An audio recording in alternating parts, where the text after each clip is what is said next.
السلام علیکم، کیسے ہیں آپ سب؟ امید کرتی ہوں آپ سب اچھے ہوں گے۔ الحمدللہ میں بھی اچھی ہوں۔ صبح صبح کا موسم سبحان اللہ تعالیٰ کی قدرت کو درشاتا ہے۔ ویسے تو ہر وقت اس کی قدرت دیکھنے لائق اور تعریف کے لائق ہوتی ہے، لیکن خاص کر صبح جب آپ صبح میں اٹھتے ہیں تو اس کا سکون آپ خود محسوس کر سکتے ہیں۔ وہیں اب چلیے بلاگ شروع ہو رہا ہے آج کا۔ ظہر کے ٹائم سے اور لنچ کی تیاری ہو رہی ہے۔ میں اپنے بیبی کے لیے فوڈ بنا رہی ہوں۔ ہلکا سا آئل ڈال کر جیرا تڑکا کر اس میں ڈالوں گی چاول دال، کیونکہ تو ہلکا کھانا بیبی کے لیے کھچڑی سے بہتر کچھ نہیں ہوتا، خاص کر گرمی کے موسم میں۔ چلیے تو جیرا تڑک گیا تھا، اس میں نے چاول پہلے ہی واش کر رکھے تھے ایڈ کر دیا ہے۔ ساتھ ہی میں اس میں کھڑے چاول نہیں رکھوں گی، کھیر سی بنانی ہے تاکہ بیبی کی ڈائجیشن میں کوئی کمی نہ ہو۔ اس میں پانی اپنے ضرورت کے حساب سے ڈالیں، اور پھر میں نے اپنے ضرورت کے حساب سے ایڈ کر دیا ہے۔ ساتھ ہی کوکر کا ڈھکن لگا کے 2 وشل آنے کا انتظار کروں گی۔ چلیے وشل آتا ہے، جب تک ہم دوسرے کاموں کو بھی دیکھ لیتے ہیں۔ میں بیٹا جس کے لیے میں فروٹ بنا رہی تھی، دیکھیے ہمیشہ میرے پیچھے ہی رہتا ہے۔ بچے کھیلتے ہوئے ماشاءاللہ کتنے خوبصورت لگتے ہیں، لیکن وہی بچے جب روتے ہیں تو بہت زیادہ موڈ خراب ہوتا ہے۔ میں سارے مسالوں کو اس طریقے سے ہی رکھتی ہوں، ساتھ میں ہینگ اور اجوائن کو ہینگ کے ڈبے میں ہی ڈال کر رکھتی ہوں۔ الگ الگ سے سامان ڈھونڈنا نہیں پڑتا، ایک ہی جگہ سے مل جاتا ہے، بڑی آسانی سے ہو جاتی ہے۔ آج میں بیڈ شیٹ کو بھی چینج کر دیتی ہوں کہ ایک ہفتے کے اندر بیڈ شیٹ کو چینج کر دینا چاہیے، خاص کر بچے ہوں تو اسپیشلی کریں، نہیں ہے تو کچھ زیادہ دن کے لیے بھی رکھ سکتے ہیں۔ لیکن جب بھی لگے کہ ہاں بیڈ شیٹ نیڈ ہے اب چینج کرنے کی تو ضرور کریں، کافی اچھا فیل ہوتا ہے، صاف ستھرا ہوتا ہے۔ ہمیشہ اپنے گھر کو نیٹ اینڈ کلین رکھیے۔ جب گھر صاف ہوتا ہے تو بہت اچھی فیلنگ آتی ہے، جہاں ہر پازیٹیو تھنگ ہوتی ہے۔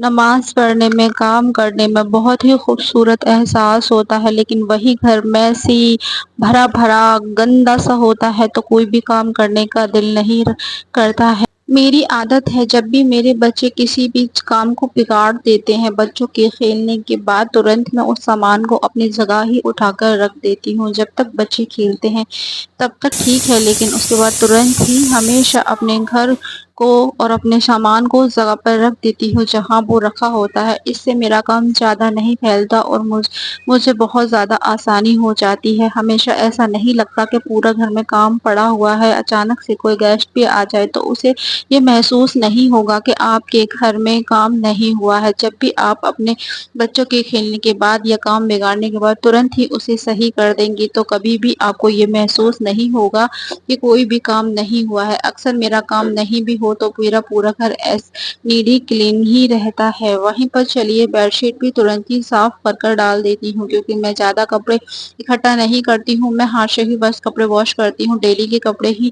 ڈیلی دھو کر ڈال دیتی ہوں۔ وہیں پر موسم دیکھ سکتے ہیں آپ، آج دھوپ نہیں نکلی ہے، چھایا والا موسم ہے، بالکل بھی دھوپ نظر نہیں آ رہی ہے۔ تو میں نے بالٹی کو اوپر ہی رکھ دیا تھا بیڈ کے اوپر، کیونکہ جو میرا چھوٹا بیٹا ہے وہ اس کے اندر ہاتھ ڈالتا ہے، آپ دیکھ رہے ہوں گے میرے پیچھے ہی بالٹی کے پاس تک آ گیا۔ اسے پانی میں کھیلنا بہت زیادہ پسند ہے۔ جب بھی میں کوئی کام کرتی ہوں تو آگر میرا کام ضرور ہی بڑھا دیتا ہے، بگاڑ دیتا ہے۔ جب بھی خاص کر کپڑے دھلتی ہوں تو میرے ساتھ کوئی بھی کپڑا لے کر پانی میں چھپ چھپ کر جب تک نہ کرے اس کا کام ادھورا ہی رہتا ہے۔ وہیں پر جب گھر میں اور بچے ہوتے ہیں تو بچوں کی عادت ہوتی ہے کہ ان کے پیچھے جا کر کھیل لیتے ہیں، لیکن جب وہی بچے اسکول چلے جائیں تو بچوں کو بس ماں کے پیچھے ہی لگنا ہوتا ہے، وہیں وہ ماں کے پیچھے ہی رہتے ہیں۔ ہمیشہ بیبی کی عادت ہے کہ جب بھی میں جھاڑو لگاتی ہوں وہ فٹافٹ سے جا کر کچرے کو اٹھا کر منہ میں رکھ لیتا ہے، اس لیے ہمیشہ ہی مجھے اس کا بڑا دھیان رکھنا پڑتا ہے۔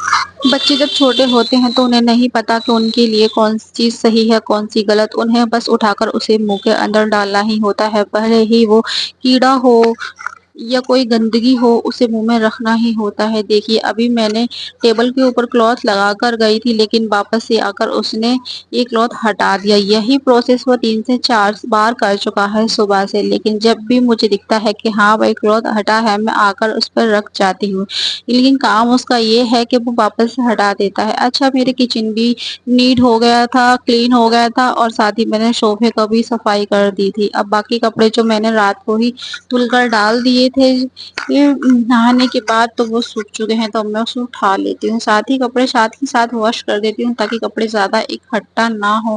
کپڑے اکٹھا ہونے سے بہت زیادہ کپڑے اکٹھے ہو جاتے ہیں، تو مجھے تو بھائی بہت ٹینشن ہو جاتی ہے کہ کپڑے بہت زیادہ پڑے ہوئے ہیں، خاص کر اب بارش کا موسم ہے تو کپڑے سوکھنے میں بہت زیادہ دقت ہو جاتی ہے، کیونکہ دھوپ صحیح سے نہیں نکلتی ہے اور بارش کا بھی پتہ نہیں ہوتا ہے، بن بلائے اچانک سے ہی آ کر برسنے لگتی ہے۔ وہیں اب بیبی کی کھچڑی کی دیکھیے اس طریقے سے بن گئی، لیکن مجھے اتنی زیادہ ٹھیک نہیں رکھنی ہے، مجھے اس کو لیکوڈ روپ میں ہی چاہیے۔ وہیں میں اسے اچھے سے میش کر اس میں تھوڑا پانی ایڈ کروں گی، وہی اپنے بیبی کو دوں گی۔ دیکھیے اس طریقے سے بس مجھے یہی ٹیکسچر چاہیے اپنی بیبی کے فوڈ کے لیے، تو چلیے اسے پلیٹ میں کر بیبی کو بھی یہ کھانا کھلا دیتے ہیں۔ 2.5 سے 3 گھنٹے بعد میں بیبی کو کچھ نہ کچھ کھانے کے لیے دیتی رہتی ہوں، کام تو ہمیشہ ہی چلتا ہے، لیکن اپنے بچوں کو ہمیشہ دھیان رکھیں کہ اللہ تعالیٰ نے ان کی ذمہ داری ہمیں دی ہے، سارے رسپانسبلٹی تو اسے اپنی رسپانسبلٹی سمجھے، سارے کام کو چھوڑ کر اپنے بچوں پر دھیان ہو، ان کے کھانے کے ٹائم پر کھانا کھلائیں، ان کی ہر نیڈ کو پورا کریں۔ چلیے تو پھر میں اپنے بیبی کو بھی کھانا کھلا دیتی ہوں، یہاں پر آ کر چپ چاپ بیٹھا ہے، جب بھی اسے کھانا دکھتا ہے تو ہاتھ مارنے لگتا ہے۔ کھچڑی ابھی تھوڑی سی گرم ہے تو مجھے اس پر بھروسہ نہیں کرنا ہے، لیکن جب بھی اسے لگتا ہے کہ ہاں کوئی چیز نیچے رکھی ہے تو فٹ سے پکڑ لیتا ہے، گرم ہونے کے کارن اس کا ہاتھ جل سکتا ہے، اس لیے میں اپنے ہاتھ میں ہی رکھ کے اسے کھچڑی کھلاؤں گی۔ وہیں پر اللہ کا ڈھیروں ڈھیر شکر اور بڑا احسان ہے، اللہ تعالیٰ نے ہمیں ان ساری نعمتوں سے نوازا ہے۔ بلاگ ذرا بھی پسند آیا ہو تو اسے ایک لائک کر دیا کریں، اپنا اتنا قیمتی وقت دینے کے لیے آپ کا بہت شکریہ۔ اللہ تعالیٰ آپ کی ساری پریشانیوں کو، ساری دعاؤں کو قبول فرمائے۔ بس آج کا بلاگ یہیں تک رکھتے ہیں، تب تک کے لیے اللہ حافظ۔